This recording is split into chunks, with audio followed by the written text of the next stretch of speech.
अपने भाई को अपनी ही आंखों के सामने बेरहमी से मरते हुए देखने के बाद उसने कातिलों को चीख चीख कर चेतावनी दी थी कि वह उन सबको चुन चुन कर मौत के घाट उतार देगा। हालांकि उसे भी सिर में गोली मारी गई थी, पर एक हैरतअंगेज चमत्कार के चलते बुलेट सिर को छू कर निकल गई और उसकी जान बच गई। फिर जिंदगी के 10 लंबे साल बीत जाते हैं और उस शख्स की एंट्री एक ड्राइवर के रूप में होती है जो आज पूरे एक दशक तक सलाखों के पीछे रहने के बाद रिहा होने वाला है। अपनी रिहाई के तुरंत बाद वह ड्राइवर सीधे एक सुनसान कबाड़ खाने का रुख करता है, जहां उसके लिए पहले से ही एक चमचमाती कार और एक खतरनाक बंदूक छिपाकर रखी गई थी। गाड़ी के अंदर कदम रखते ही उसे एक रहस्यमयी फाइल मिलती है, जिसमें उसके दुश्मनों के बारे में एक एक बारीक और सनसनीखेज जानकारी दर्ज थी। डैशबोर्ड पर अपनी और अपने भाई की एक पुरानी तस्वीर को सहेजने के बाद वह एक गहरी सांस लेता है और फिर बदले की धधकती आग में जलता हुआ गाड़ी का एक्सीलेटर दबाकर वहां से बवंडर की तरह निकल पड़ता है। ड्राइवर तय समय से बहुत पहले ही उस ठिकाने पर पहुंच जाता है और अपने दुश्मन पर नजर पड़ते ही वह एक पल भी हिचकिचाए बिना उसे सरेआम सीधे मौत के घाट उतार देता है। तभी कहानी का रुख एक ऐसे शख्स की तरफ मुड़ता है जो एक डीलर से ड्रग्स खरीद रहा है और साफ तौर पर नशे की लत से बुरी तरह जूझ रहा है। पर जल्द ही यह राज खुलता है कि वह एक पुलिस वाला है जो आखिरकार उसी वारदात वाली जगह पर पहुंचता है जहां ड्राइवर ने अपने पहले शिकार को तड़पा कर मारा था। उसे देखते ही डिटेक्टिव सिसरो बेहद बेरुखी से कह देती है कि यह उसका केस नहीं है और यहां उसकी कोई जरूरत नहीं है। मगर वह पुलिस वाला पलटकर जवाब देता है कि वह अपनी रिटायरमेंट से महज कुछ हफ्ते ही दूर है और उसके सार्जेंट ने खुद उसे इस मर्डर मिस्ट्री की तफ्तीश में शामिल होने का हुक्म दिया है। इसी बीच एक खबरी किसी दूसरी जगह बैठकर टीवी पर ड्राइवर के पहले कत्ल की ब्रेकिंग न्यूज देख रहा होता है कि तभी अचानक वहां खुद खूंखार ड्राइवर आ धमकता है। वह शुरुआती सुराग के लिए उस खबरी को कुछ पैसे फेंकता है, पर जब वह और ज्यादा जानकारी की मांग करता है तो खबरी लालच में आकर मोटी रकम की जिद करने लगता है। यही नहीं, वह खबरी अपने बॉडीगार्ड्स के दम पर ड्राइवर को डराने धमकाने की भी नापाक कोशिश करता है। लेकिन तभी ड्राइवर के हाथ पर बने एक खौफनाक टैटू को देखते ही गार्ड के होश उड़ जाते हैं और वह खौफ से कांपते हुए अपने मालिक को आगाह करता है कि यह मौत का दूसरा नाम है। इस खौफनाक मंजर को देखकर और खुद के अगले शिकार बनने के डर से वह खबरी फौरन भीगी बिल्ली बन जाता है और थर थर कांपते हुए बची कुची सारी गोपनीय जानकारी बिना एक भी पैसा लिए मुफ्त में ही ड्राइवर के हवाले कर देता है। कहानी का रुख अब एक ऐसे शख्स की तरफ मुड़ता है जिसे पर्दे पर किलर के रूप में पेश किया जाता है, जो बेहद शातिर, फुर्तीला, चालाक और दुनिया का सबसे घातक भाड़े का हथियारा है, जिसे एक बेहद रहस्यमयी क्लाइंट ने उस खूंखार ड्राइवर को हमेशा के लिए रास्ते से हटाने की सुपारी दी है। देखते ही देखते वह कातिल एक नए ठिकाने पर पहुंचता है जहां उसकी नजर एक बूढ़े आदमी पर पड़ती है जो असल में ड्राइवर का अगला शिकार है। तभी वहां ड्राइवर की गाड़ी आकर रुकती है और वह कातिल साए की तरह उसका पीछा करते हुए दूर अंधेरे से उस पर पैनी नजर रखने लगता है। दरअसल सालों पहले ड्राइवर और उसके भाई ने एक बहुत बड़ी डकैती को अंजाम दिया था, जहां पुलिस से चारों तरफ से घिर जाने के बावजूद ड्राइवर ने अपनी ड्राइविंग की अद्भुत कला से पुलिस को चकमा दे दिया था, जिससे उसके भाई का उस पर अटूट विश्वास हो गया था। मगर अतीत के कुछ फुटेज दिखाते हैं कि बाद में एक विरोधी गैंग ने घात लगाकर उनकी पूरी टीम पर जानलेवा हमला कर दिया था, जहां ड्राइवर ने अपनी आंखों के सामने अपने भाई की रूह कंपा देने वाली बेरहमी से हत्या होते देखी थी और खुद को गोली मारे जाने से पहले उसने तड़पते हुए कसम खाई थी कि वह उन सबको चुन चुन कर खत्म कर देगा। फिर एक करिश्मे के तहत वह सिर पर गोली लगने के बाद भी जिंदा बच गया और आज वही ड्राइवर उस बूढ़े आदमी को तड़पा तड़पा कर मारने आया है, क्योंकि वह भी उसके भाई के कत्ल के खूनी गुनहगारों में से एक था। उधर वह हवसी बूढ़ा आदमी एक मासूम लड़की को बहला फुसलाकर अपने घर लाता है और उसे पीने के लिए कोई नशीली ड्रिंक देता है, जिसे उसके नापाक इरादों से बेखबर वह लड़की गटक जाती है और पूरी तरह अर्ध बेहोशी की हालत में चली जाती है। पर इससे पहले कि वह दरिंदा उस लड़की की आबरू को हाथ भी लगा पाता, काल बनकर ड्राइवर दरवाजे को तहस नहस करता हुआ कमरे के अंदर सीधे दाखिल हो जाता है। उस खूंखार ड्राइवर को सामने खड़ा देखकर वह बूढ़ा आदमी डर के मारे बिल्कुल सुन्न पड़ जाता है और जान बचाने की एक नाकाम और हताशा भरी कोशिश में उस पर हमला करने दौड़ता है। मगर पलक झपकते ही ड्राइवर उसकी बाह में गोली मार देता है, जिसके बाद वह बूढ़ा आदमी गिड़गिड़ाते हुए रहम की भीख मांगने लगता है और दावा करता है कि सालों पहले हुए उस खूनी हमले के दौरान क्या होने वाला था। इस बात की उसे भनक तक नहीं थी, लेकिन ड्राइवर का दिल बिल्कुल नहीं पसीजता और वह बिना कोई रहम दिखाए दोबारा ट्रिगर दबाकर अपने दूसरे शिकार को भी वहीं ढेर कर देता है। वहां से वापस भागते समय अचानक ड्राइवर का सामना उस भाड़े के शातिर कातिल से हो जाता है और इससे पहले कि वह कातिल अपनी बंदूक की गोली दाग पाता, ड्राइवर ताबड़तोड़ गोलियों की बौछार करके उसे एक ही जगह दुबकने पर मजबूर कर देता है। और जब तक वह कातिल संभल कर जवाबी हमला करने की सोचता है, तब तक ड्राइवर अपनी गाड़ी भगाकर वहां से रफू चक्कर हो चुका होता है। इसी बीच वह नशेड़ी पुलिस वाला अपनी पत्नी से मिलने पहुंचता है, जहां उनके बीच का रिश्ता उसके काम के भारी दबाव और उसकी जानलेवा लत की वजह से पूरी तरह डगमगाया और बिखरा हुआ नजर आता है। पर अपने इस टूटते हुए रिश्ते को बचाने की एक आखिरी और छटपटाहट भरी कोशिश में वह अपनी पत्नी से वादा करता है कि वह जल्द ही अपने बेटे को एक बेहतरीन बेसबॉल मैच दिखाने ले जाएगा। बाद में ड्यूटी के दौरान काम करते समय उस पुलिस वाले के हाथ पर गलती से गर्म चाय गिर जाती है और जैसे ही वह उसे पहुंचने के लिए अपने हाथ को आगे बढ़ाता है, तो उसकी शर्ट की आस्तीन थोड़ी ऊपर खिसक जाती है, जिससे उसके हाथ पर बना एक खास टैटू साफ नजर आ जाता है, जिस पर डिटेक्टिव सिसरो की पैनी नजर पड़ते ही उसका शक गहरा जाता है। लेकिन वह पुलिस वाला फौरन बात को संभालते हुए सफाई देता है कि यह टैटू उसने अपने ट्रांसफर से पहले क्रैश यूनिट में काम करने के दौरान बनवाया था। इसके बाद वह ड्राइवर अपनी पूर्व प्रेमिका से मिलने उसके घर पहुंचता है, जहां उसे पता चलता है कि वह अब अपनी नई दुनिया बसाकर एक नए परिवार के साथ आगे बढ़ चुकी है, क्योंकि जेल जाने के बाद उनका रिश्ता पूरी तरह बिखर गया था और दर्द से भरे उस भावुक पल में वह रोते हुए अपने अतीत के लिए उससे माफी मांगती है और एक बेहद कड़वा सच बताती है कि उसकी गिरफ्तारी के बाद अकेले बच्चे की परवरिश करने में खुद को लाचार पाकर उसने गर्भपात करवा लिया था। इस भारी और असहनीय दुख के बोझ तले दबी वह लड़की उससे अपने गुनाहों की माफी मांगती है, जिसे ड्राइवर बड़े दिल से माफ कर देता है। और जब वह वहां से जाने लगता है, तो उसकी वही पूर्व प्रेमिका उसका हौसला बढ़ाते हुए उसे अपने भाई के सभी खूनी कातिलों से चुन चुनकर बदला लेने के लिए प्रेरित करती है। किलर ने हाल ही में अपनी प्रेमिका लिली से शादी की थी और उसे वादा किया था कि वह अपनी इस खूनी दुनिया को हमेशा के लिए छोड़ देगा, मगर वह अपने सिर फिरे जुनून पर काबू नहीं रख पाता और किसी भी कीमत पर ड्राइवर का शिकार करने का फैसला कर लेता है। उसकी पत्नी लिली रोते हुए उसे उसका वह पुराना पवित्र वादा याद दिलाती है, जिसे उसने इस दलदल से बाहर निकलने के लिए किया था। लेकिन अपने उस काले और खौफनाक जुनून में अंधा होकर वह लिली को दिलासा देता है कि यह उसका आखिरी काम है,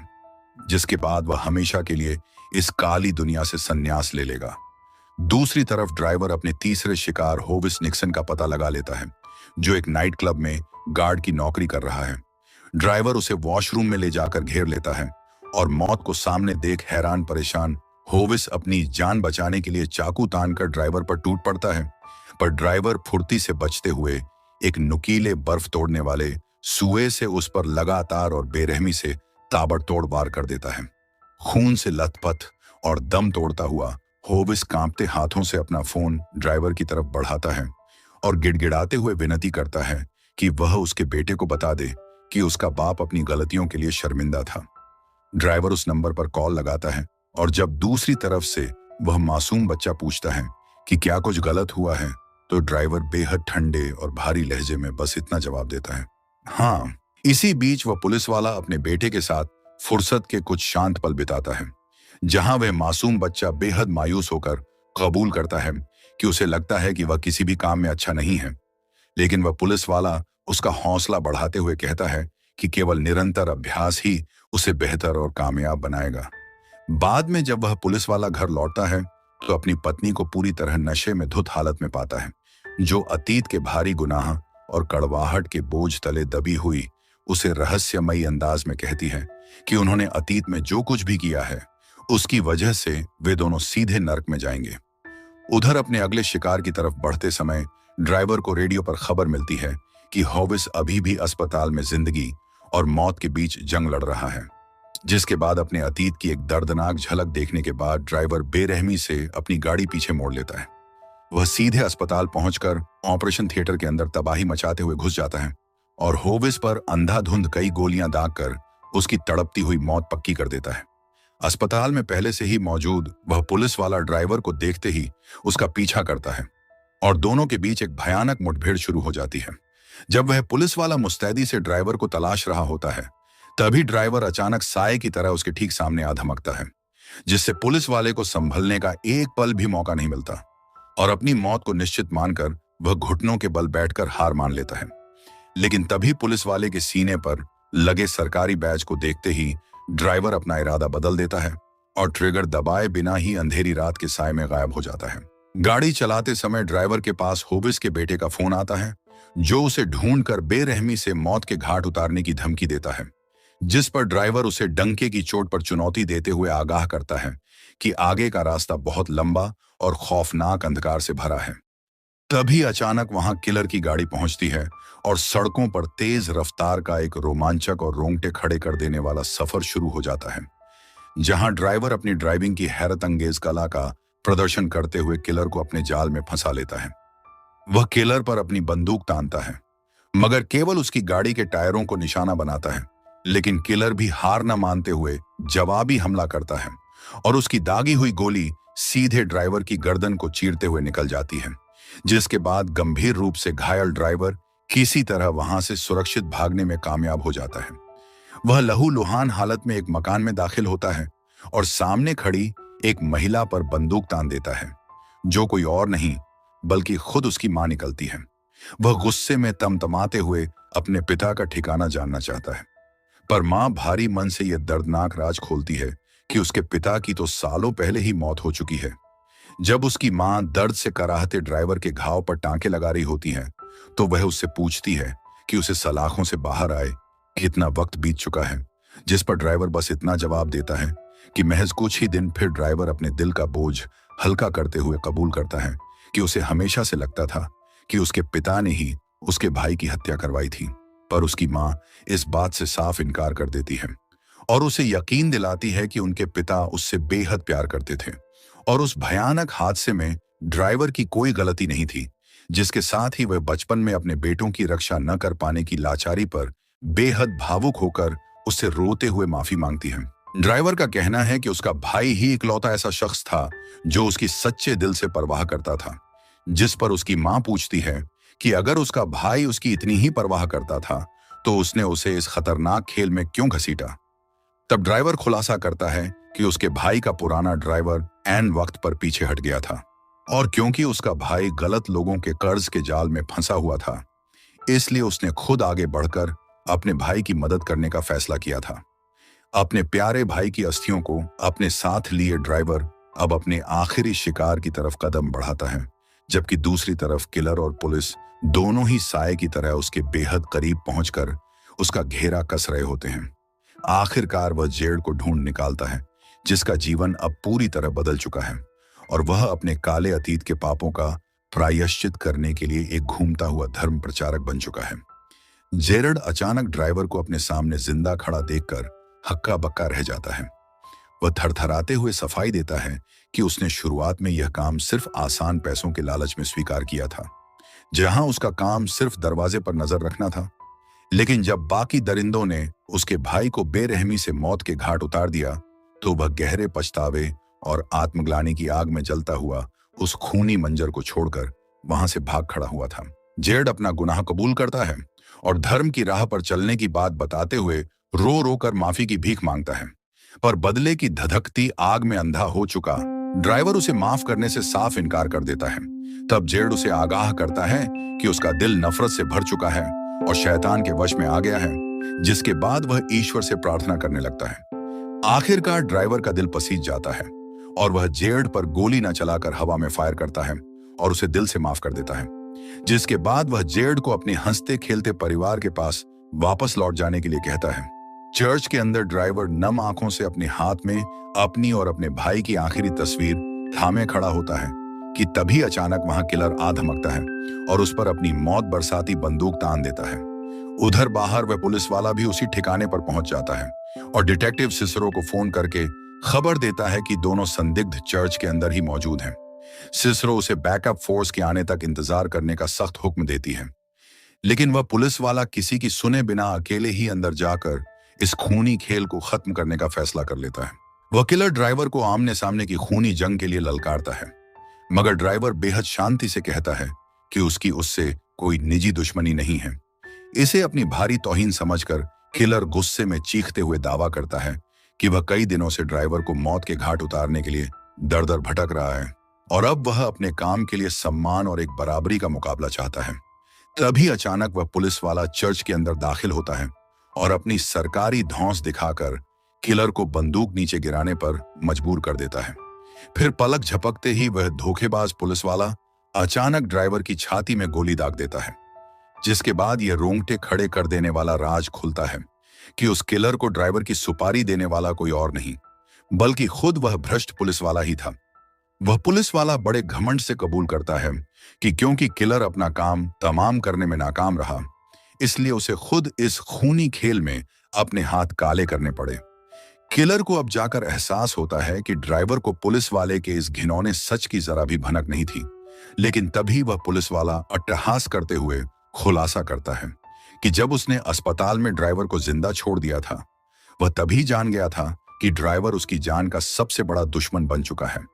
और अपनी बात को खत्म करते हुए वह पुलिस वाला एक और खौफनाक सच से पर्दा उठाता है कि उसके भाई की प्रेमिका ही असल में उसकी वफादार खबरी थी, जिसने उसे उस डकैती की पल पल की जानकारी दी थी। और उसी गद्दार लड़की की मुखबिरी के दम पर उसने और उसके साथियों ने मिलकर ड्राइवर और उसके भाई पर वह जानलेवा हमला किया था। यह सब सुनकर किलर वहां से हमेशा के लिए जाने का फैसला करता है, जिस पर वह पुलिस वाला उसे उसके हिस्से के पैसे देने की कोशिश करता है, पर किलर उस खून से सनी रकम को छूने से भी साफ इनकार कर देता है और उसे दोबारा कभी भी खुद से संपर्क न करने की सख्त चेतावनी देता है। इसी बीच डिटेक्टिव सिसरो को एक बेहद चौंकाने वाला सच पता चलता है कि वह पुलिस वाला खुद भी बाकी खूंखार गुनहगारों के साथ ड्राइवर की उस मौत की हिट लिस्ट में शामिल था और वह केवल दूसरे जासूसों को इस संवेदनशील केस की गहराई से तफ्तीश करने से रोक रहा था। उधर वह पुलिस वाला फौरन अपनी पत्नी को फोन लगाता है और उसे तसल्ली देते हुए कहता है कि अब सब कुछ हमेशा के लिए खत्म हो चुका है और वह अपने इस काले अतीत को हमेशा के लिए दफन करके एक बिल्कुल नई जिंदगी की शुरुआत करने के लिए पूरी तरह तैयार है। पर इससे पहले कि वह अपनी बात पूरी कर पाता, पीछे से साए की तरह आया ड्राइवर उसकी पीठ में तड़ातड़ गोली दाग देता है। दर्द और सदमे से छटपटाता हुआ वह पुलिस वाला हैरान होकर उससे पूछता है कि वह उसके पिछले जानलेवा वार से कैसे जिंदा बच गया, जिसके जवाब में ड्राइवर मुस्कुराते हुए अपने सिर में लगी धातु की एक मजबूत प्लेट दिखाता है, जिसने उस मौत की गोली को बीच में ही रोक दिया था। तब वह पुलिस वाला एक ठंडी सांस भरते हुए कबूल करता है कि उसने खुद अपने ही हाथों से अपना नर्क तैयार किया है, जिस पर ड्राइवर बेहद ठंडे और खौफनाक लहजे में जवाब देता है कि और मैं वही शैतान हूं जो इस नर्क का सीना चीरकर बाहर आया है। और यह कहते ही वह आखिरी गोली दाग कर उसका काम तमाम कर देता है। डिटेक्टिव सिसरो जब तक उस वारदात वाली जगह पर पहुंचती है, तब तक वह पापी पुलिस वाला तड़प कर दम तोड़ चुका होता है। आखिरकार अपना यह खूनी मिशन कामयाबी से पूरा करने के बाद ड्राइवर गहरे समंदर के किनारे की तरफ बढ़ता है और अपने भाई की पवित्र अस्थियों को उठती गिरती लहरों के हवाले कर देता है, जिसके साथ ही वह अपने प्यारे भाई की बेरहम मौत के जिम्मेदार हर एक गुनहगार को कब्र में पहुंचाकर अपना अंतिम और मुकम्मल इंतकाम पूरा कर लेता है।